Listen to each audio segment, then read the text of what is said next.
बने हालात पर अपनी बात रखी। पश्चिम एशिया में संकट की स्थिति है जिसका असर आम लोगों के जनजीवन पर भी पड़ रहा है। पीएम मोदी ने इस पर अपनी बात रखी है, स्थिति को लेकर जानकारी दी और साथ ही साथ 60% एलपीजी का आयात भारत करता है। हॉर्मुज से जहाजों की आवाजाही फिलहाल मुश्किल है। खुद पीएम मोदी ने इस बात का जिक्र सदन में किया है। कच्चे तेल के भंडारण को प्राथमिकता देने की उन्होंने बात कही है और साथ ही प्रधानमंत्री ने कहा कि भारत में जिस तरह से हम बिजली का इस्तेमाल करते हैं उससे जो मौजूदा कंडीशन है उसमें काफ़ी राहत मिल रही है। जंग का आम लोगों के जनजीवन पर भी असर पड़ता है। साथ ही उन्होंने एक बार फिर कहा कि भारत की विदेश नीति बिल्कुल साफ है, कूटनीति हमारी बिल्कुल साफ है। उन्होंने कहा कि हम जंग के साथ नहीं हैं। भारत ने हमेशा से ही युद्ध के विरुद्ध में बात कही है और जंग हम नहीं चाहते कि कहीं भी कोई भी देश आपस में लड़े। साथ ही प्रधानमंत्री नरेंद्र मोदी ने भी राज्य सरकारों से भी अपील की है, अनुरोध किया है कि कहीं कालाबाजारी की, जमाखोरी की घटनाएं सामने आती है तो वहां पर काम किया जाए।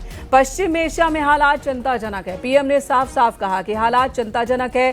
3 हफ्ते का वक्त हो गया है। चिंता की ये स्थिति फिलहाल टलती नजर नहीं आ रही है। हॉर्मुज का भी जिक्र किया उन्होंने, जहां से कच्चे तेल का आना होता है, जहां से पास होते हैं तमाम कैंटर्स, जहां से जहाज जाया करती हैं, लेकिन वहां पर हॉर्मुज पर रुकावट जिसकी वजह से परेशानी बन रही है। भारत ने तनाव खत्म करने के लिए ही बात की है और हमेशा ही जंग के खिलाफ बात कही है। अनूप गुप्ता हमारे सहयोगी इस वक्त हमारे साथ जुड़ चुके हैं।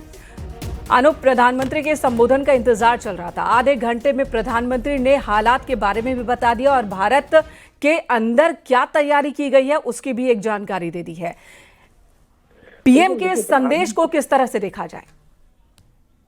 चूंकि पार्लियामेंट सेशन चल रहा था, ऐसे में ये प्लेटफॉर्म बहुत ही मुफीद था। प्रधानमंत्री नरेंद्र मोदी न केवल सदन को संबोधित उन्होंने किया बल्कि देश की जनता को भी उन्होंने बताया कि जो हालात युद्ध की वजह से हो रही है उस पर भारत सरकार किस तरीके से नजर बनाए हुए है। देखिए, कई महत्वपूर्ण चीजें उन्होंने कहा। पहला ये कि तेल गैस आम लोगों तक किस तरीके से पहुंचे, किस तरह से आम लोगों को इसका नुकसान ना झेलना पड़े, इसके लिए सरकार किस तरीके से प्रयास कर रही है।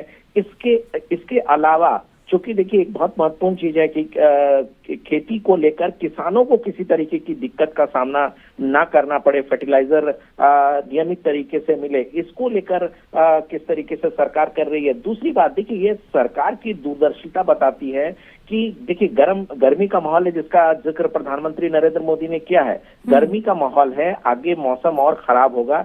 ऐसे में बिजली जो है एक बहुत ही महत्वपूर्ण साधन है क्योंकि बिजली की मांग लगातार आगे बढ़ेगी। तो ऐसे में कोयला से डिपेंडेंट अगर बिजली उत्पादन होता है तो किस तरीके से उसके स्टॉक को सुनिश्चित किया जा रहा है, ये आज प्रधानमंत्री नरेंद्र मोदी ने बताया। यानी कि आम लोग से लेकर किसान से लेकर लोगों को किस तरीके से राहत दी जा सकती है। दूसरी बात, प्रधानमंत्री ने नरेंद्र मोदी ने कहा कि जो हालात हैं, देखिए जो हालात है वो बदतर है और आगे बहुत चिंताजनक हालात होने वाले हैं।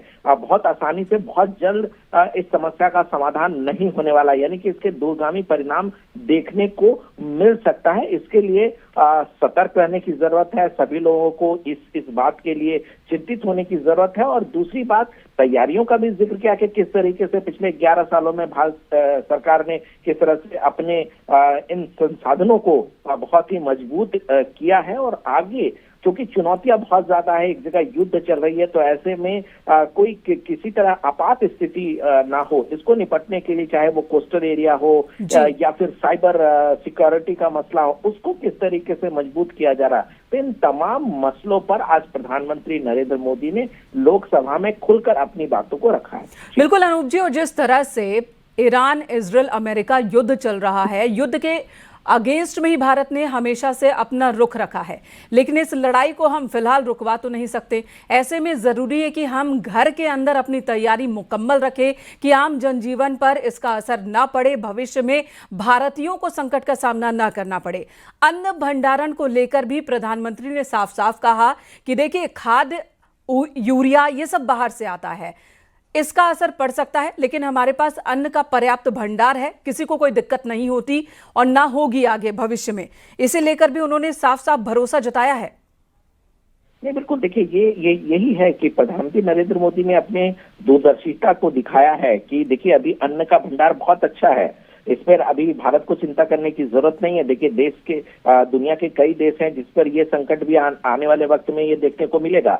ऐसे में आगे भी अन्न का भंडारण सुनिश्चित हो, अन्न को लेकर कोई दिक्कत का सामना ना करना पड़े, ऐसे में किसानों को दिक्कत ना हो, को सुविधाएं जो है वो लगातार जारी हो, इसकी कोशिश जो है प्रधानमंत्री नरेंद्र मोदी की तरफ से की जा रही है। देखिए एक बात यहाँ सबसे महत्वपूर्ण है कि किस तरीके से खाड़ी देशों में भारतीय लोग रहते हैं, तो उनका भी जिक्र प्रधानमंत्री नरेंद्र मोदी ने किया है कि यहाँ पर हित जो है वो भारतीयों को किसी तरीके से नुकसान ना हुआ हो, उन्हें लगातार वहां से इवैक्यूएट किया जा रहा है, उन्हें निकाला जा रहा है, वहां कोई दिक्कत ना हो। कई स्टूडेंट्स हैं जो खाड़ी देशों में रहते हैं, व्यापारी खाड़ी देशों में रहते हैं, तो ये सारी बातों का जिक्र प्रधानमंत्री नरेंद्र मोदी ने आज के बयान में कहा है। लेकिन देश को पूरी तरह से ये बताया कि देखिए ये संकट का घड़ी है और यहाँ पर हमें सतर्क रहने की जरूरत है, यहाँ पर आंखें खोल करके रहने की जरूरत है और चुनौती बड़ी है। देखिए उन्होंने इस बात का भी जिक्र किया कि कोरोना एक बहुत बड़ा संकट था जहाँ पर भारत ने बहुत बेहतर तरीके से बिल्कुल अनूप जी, और यहाँ पर प्रधानमंत्री ने कोरोना काल का भी जिक्र किया कि जिस तरह से कोविड के दौर में हम भारतीयों ने एकजुटता दिखाई और उस संकट का सामना किया,